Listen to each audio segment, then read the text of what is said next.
Hai, selamat datang di channel Umaruseno. Gue ucapin terima kasih ya buat lo yang sudah mengklik video ini. Dan gue ucapin selamat datang di channel Umaruseno. Sekarang sudah malam Jumat lagi nih. Waktunya kita ngereceh. Buat lo yang belum tahu apa sih receh? Receh adalah salah satu program di channel Umaruseno. Retail cerita horor. Dan receh kali ini sudah masuk ke episode 6. Receh retail cerita horor, di mana gue akan menceritakan ulang kisah horor pribadi, pengalaman guest-guest atau pengalaman horor yang ada di internet, di medsos ataupun di platform lainnya. Dan dicatat ya, receh selalu hadir setiap malam Jumat atau Kamis malam jam 8 malam. Dan buat guest-guest yang baru aja berkunjung ke channel ini, bantu dulu dong channel kami agar terus berkembang, agar kami tetap semangat ngonten dengan cara subscribe, like, dan komen.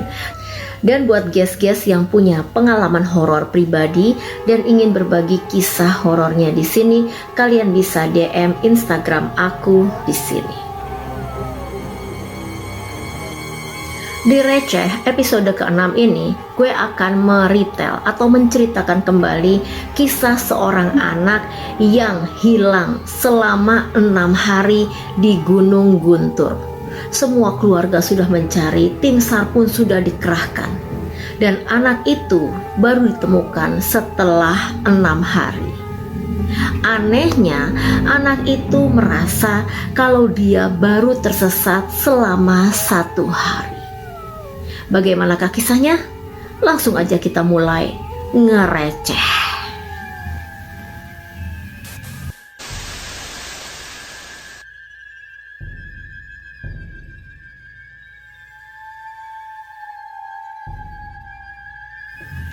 Kisah ini dialami oleh seorang anak yang bernama Gibran.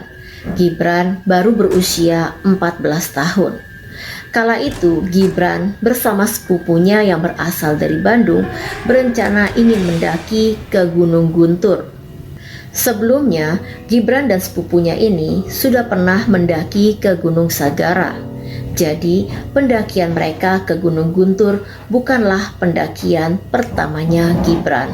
Di tanggal 15 Agustus, Gibran meminta izin kepada ibunya agar dapat naik ke Gunung Guntur. "Bu, saya mau berangkat ke Gunung Guntur sama AA yang dari Bandung," ujar Gibran. Mendengar Gibran akan pergi ke Gunung Guntur bersama sepupunya yang sudah cukup dewasa, ibunya Gibran pun mengizinkan. Di tanggal 18 Agustus, Gibran berangkat ke Gunung Guntur. Tapi sayangnya AA-nya yang dari Bandung ditunggu-tunggu tidak juga datang. Ternyata sepupunya itu atau AA-nya itu membatalkan pergi ke Gunung Guntur dikarenakan ongkos travel yang mahal. Nah, mungkin karena Gibran ini sudah terlanjur mendaftar, maka Gibran pun melanjutkan mendaki Gunung Guntur bersama teman-temannya. Sepanjang pendakian ke Gunung Guntur, Gibran aktif berkomunikasi dengan ibunya karena Gibran tidak ingin membuat ibunya merasa khawatir. Dan saat tiba di pos 1, Gibran pun langsung video callan dengan ibunya. "Bu, saya sudah sampai di posko 1," ujar Gibran dengan penuh kegembiraan. Ibunya merasa tenang dan lega melihat Gibran dalam keadaan baik-baik saja. Demikian halnya saat Gibran sudah sampai di pos 3, Gibran pun langsung video callan dengan ibunya. Dan tak lupa Gibran juga mengirimkan video keadaan di posko 3. Tenda-tenda sudah berdiri dan Gibran pun memberitahukan ibunya kalau besok dia mau pergi summit. Ibunya Gibran merasa bersyukur melihat anaknya dalam keadaan baik-baik saja dan sudah berada di pos 3. Saat itu ibunya Gibran belum tahu nih kalau AA-nya Gibran atau sepupunya tidak jadi ikut naik ke Gunung Guntur. Ibunya masih berpikir kalau Gibran naik bersama AA-nya yang dari Bandung itu. Saat sedang video callan dengan Gibran, sebenarnya ibunya Gibran ini sudah merasa ada yang aneh. Menurutnya, wajah yang terlihat di video callan itu seperti bukan wajahnya Gibran, tapi suaranya Gibran. karena ibunya tidak berpikir ke arah hal yang mistis. Fokus ibunya hanya memastikan bahwa Gibran baik-baik saja. Maka ibunya Gibran pun tidak memikirkan keanehan itu lagi. Keanehan itu sebenarnya tidak hanya dirasakan oleh ibunya Gibran saja. Gibran juga merasakan keanehan itu. Sejak dari pos 2 menuju pos 3, Gibran sudah merasakan keanehan. Gibran merasa ada sosok berbaju putih-putih di sebelah kanannya. Namun Gibran tidak menceritakan hal itu kepada teman-temannya karena dia tidak ingin membuat teman-temannya menjadi takut. Sampai di pos 3, semuanya berjalan normal saja. Mereka mendirikan tenda, mempersiapkan bekal makan malam, membuat kopi, ngobrol-ngobrol, hingga akhirnya mereka pun merasa ngantuk. Di dalam tenda, sebelum tidur, Gibran sudah berpesan kepada teman-temannya untuk membangunkannya saat summit nanti. Pukul 3 dini hari, teman-teman Gibran bangun dan mereka siap-siap untuk summit. Mereka pun membangunkan Gibran. Bran, bangun Bran." Tapi Gibran berkata, "Gak mau masih ngantuk." Menurut cerita teman-teman Gibran. Tapi menurut versi Gibran, dia merasa tidak pernah menjawab seperti itu. Karena Gibran tidak mau dibangunkan, maka teman-teman Gibran pun meninggalkan Gibran di tenda dalam keadaan tidur untuk pergi summit. Dan keanehan pun mulai terjadi dari sini.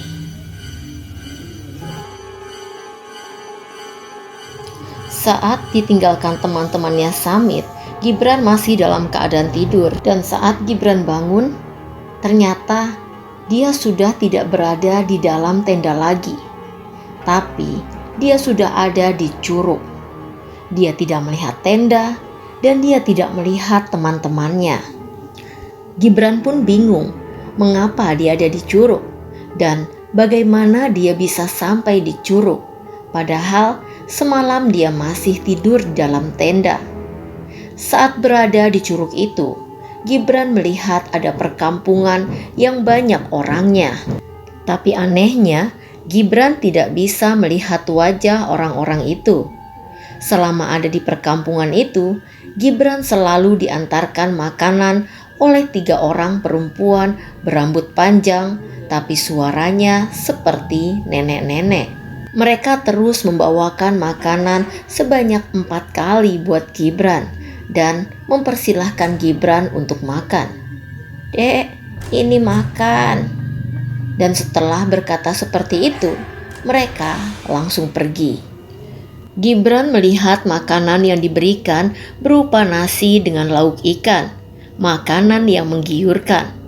Tapi penjaga goibnya Gibran mengingatkan Gibran untuk tidak memakan makanan itu. Gibran pun menuruti dan tidak pernah memakan makanan pemberian perempuan yang bersuara nenek-nenek itu. Makanan itu dibiarkan bertumpuk. Lalu tiba-tiba datanglah seekor monyet berwarna abu-abu melemparkan 5 buah pisang ke arah Gibran sambil berkata, "Ini makan. Lo pasti lapar. Nih gue bantuin."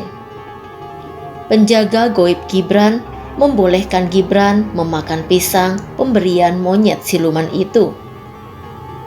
"Makan saja, tidak apa-apa. Monyet itu baik. Dia monyet penjaga hutan di gunung ini," kata penjaga goibnya Gibran. Gibran pun memakan pisang pemberian monyet abu-abu itu. Selama tersesat di dalam hutan, Gibran hanya makan daun-daunan, telur burung, dan pisang pemberian monyet siluman abu-abu. Gibran tersesat selama 6 hari, tapi dia hanya merasa hilang beberapa jam saja. Selama tersesat itu, dia tidak pernah melihat malam. Suasananya selalu siang terus. Di sana, Gibran ditemui oleh bapak-bapak berpakaian hitam. Wujudnya manusia, tapi berwajah sangat pucat. bapak-bapak itu mengajak Gibran ke istana dan memberikan Gibran keris. Tapi Gibran tidak mau menerima keris itu. Gibran berkata kepada kedua bapak-bapak itu, "Saya kan tidak salah apa-apa, Pak. Saya lagi tidur di tenda." Kemudian bapak-bapak itu berkata, "Kami sedang membutuhkan raja. Di istana ini sudah ada ratu yang akan dinikahkan dengan Gibran." Tapi Gibran menolaknya. Saat Gibran tersesat, hujan juga turun dengan derasnya. Gibran pun membuat tempat untuk berteduh, namun karena derasnya hujan dan angin yang sangat kencang, Gibran tertimpa batu yang jatuh dari atas tebing yang membuatnya sampai mimisan. Gibran pun kembali tertidur, dan saat dia bangun, dia sudah berada di dalam goa. Dan ternyata goa itu tempatnya Wewe Gombel. Gibran dibawa masuk ke dalam goa dan akan dijadikan budaknya Wewe Gombel. Di dalam goa itu, Gibran terus membaca Al-Fatihah, ayat kursi, dan surat-surat pendek. Setelah membaca ayat-ayat suci Al-Quran itu, tiba-tiba seperti ada cahaya yang terbuka, seperti sebuah pintu keluar yang menuntun Gibran untuk kembali pulang ke rumah. Tapi Wewe Gombel itu tidak mengizinkan Gibran keluar.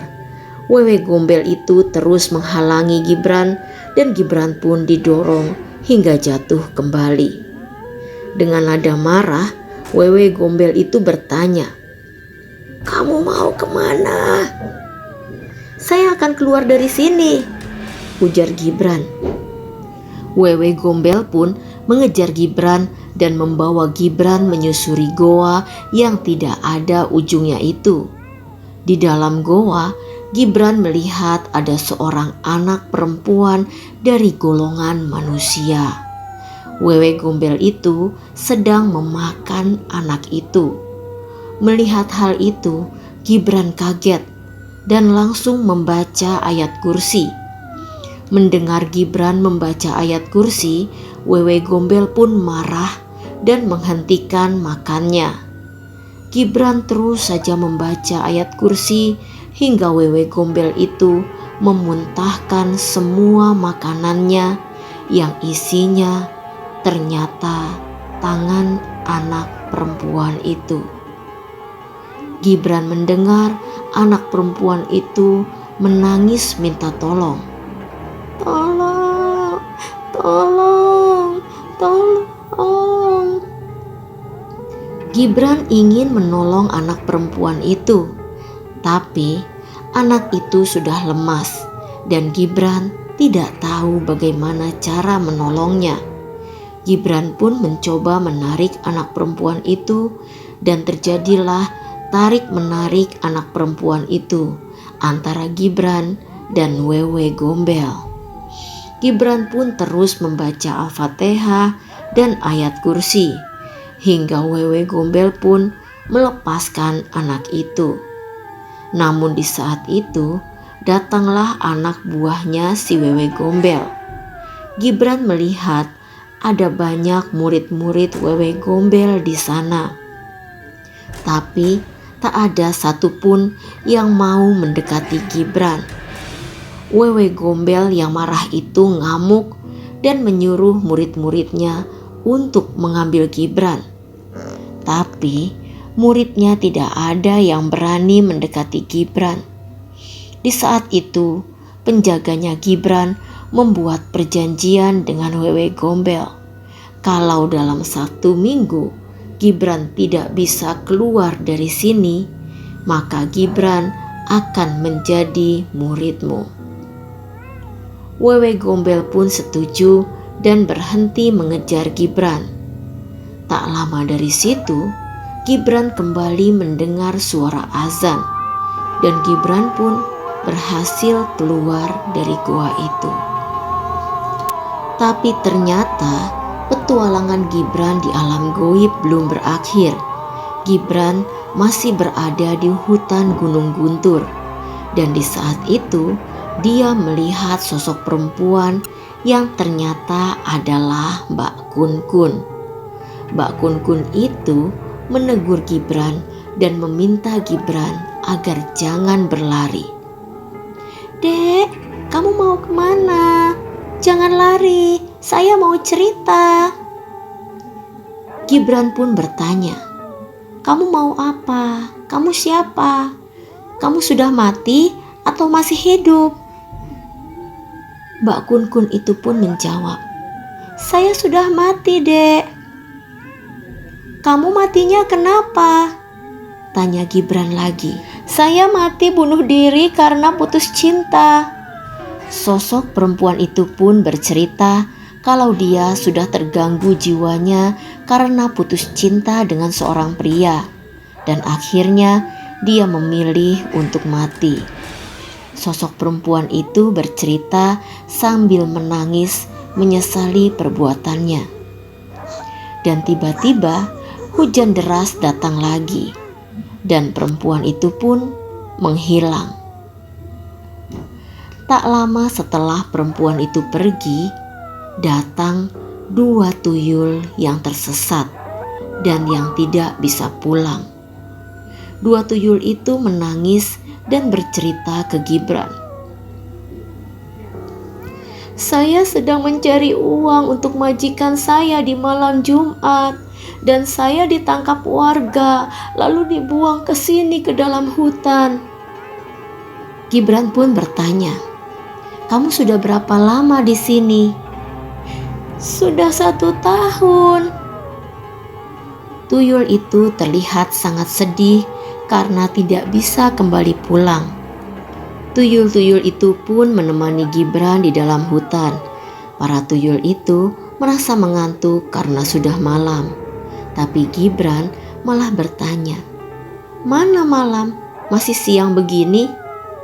Para tuyul itu masih bersikeras kalau sekarang sudah malam.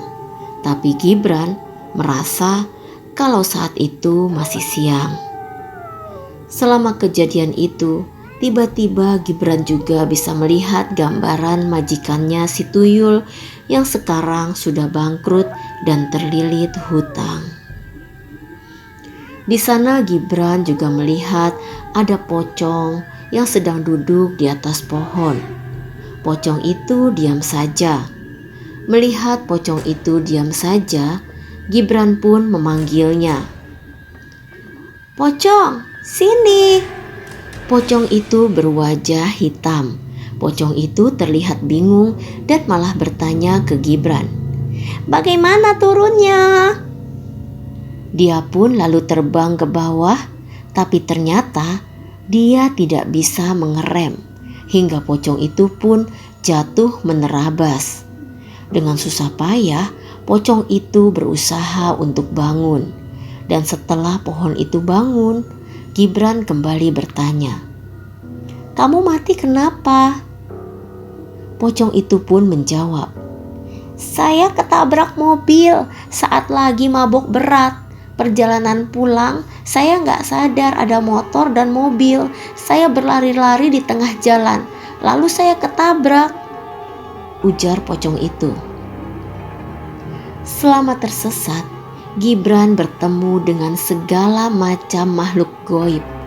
Bahkan Gibran juga bertemu kuyang. Gibran berbicara dengan makhluk-makhluk goib itu, dan saat itu tiba-tiba ada cahaya datang dari atas dan terdengar suara azan dari atas bukit. Mendengar ada suara azan, Gibran berusaha untuk naik ke atas bukit. Dengan sekuat tenaga, dia terus naik ke atas bukit, tapi tidak sampai-sampai juga. Saat sudah mau sampai di atas bukit, tiba-tiba ada yang mendorongnya hingga Gibran jatuh lagi ke bawah dan terbentur hingga pingsan. Saat siuman, Gibran sudah pasrah dengan apa yang akan terjadi nanti pada dirinya. Dan di saat Gibran sudah pasrah, tiba-tiba dia mendengar ada yang memanggil namanya.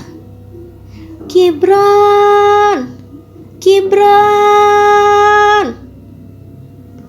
Gibran pun menjawab, "Di sini." Di saat itulah Gibran ditemukan oleh seorang warga yang bernama Pak Ade. Gibran ditemukan Pak Ade di dekat curug. Gibran pun lalu dibawa ke atas sambil digendong karena Gibran sudah tidak kuat lagi untuk berjalan.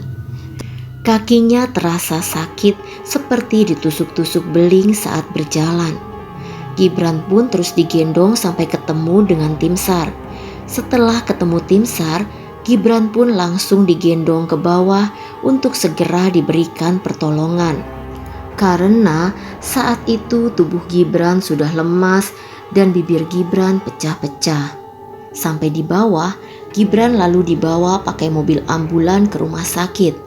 Di dalam ambulan, badan Gibran baru terasa sakit dan dia bercerita kalau saat itu di dalam ambulan dia masih diikuti oleh 5 sosok. 5 sosok itu terus mengikuti Gibran sampai ke puskesmas. Sesampainya di puskesmas, ternyata sosok itu adalah bapak-bapak yang pernah memberikan keris saat Gibran di curug. Bapak-bapak itu masih ingin membawa Gibran kembali ke sana. "Dek, ayo kembali ke sana lagi, ke istana kamu," ujar sosok itu. Gibran lalu menjawab, "Gak mau, saya mau di sini.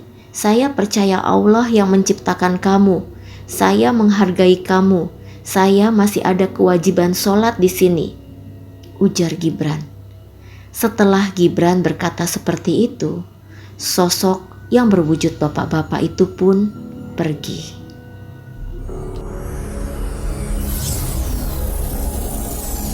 Demikianlah kisah Gibran, seorang anak yang survive setelah tersesat selama 6 hari di Gunung Guntur. Suatu mukjizat dan merupakan kebesaran dari Allah Subhanahu wa Ta'ala, Tuhan yang Maha Esa, di mana keyakinan Gibran untuk terus membaca surat Al-Fatihah, ayat kursi serta surat-surat pendek membuatnya bisa kembali pulang ke rumah. Dan juga tentunya bantuan dari warga sekitar seperti Pak Ade dan para tim SAR yang terus berjuang tanpa kenal lelah untuk menemukan Gibran. Semoga ada pelajaran berharga yang bisa kita ambil dari kisah hilangnya Gibran yang tersesat di hutan goib Gunung Guntur ini. Dan sekali lagi aku ingatkan teman-teman semuanya, bila teman-teman mempunyai pengalaman pribadi horor dan ingin dikisahkan di sini, teman-teman bisa mengirimkan pengalaman horor kalian di sini. Terima kasih ya sudah menonton video ini sampai akhir. Dukung terus channel ini dengan cara subscribe, like, dan komen. Jangan lupa juga untuk mengaktifkan loncengnya agar kalian semua selalu mendapatkan notifikasi setiap kali Umaruseno mengupload video terbarunya. Sampai jumpa lagi di receh selanjutnya.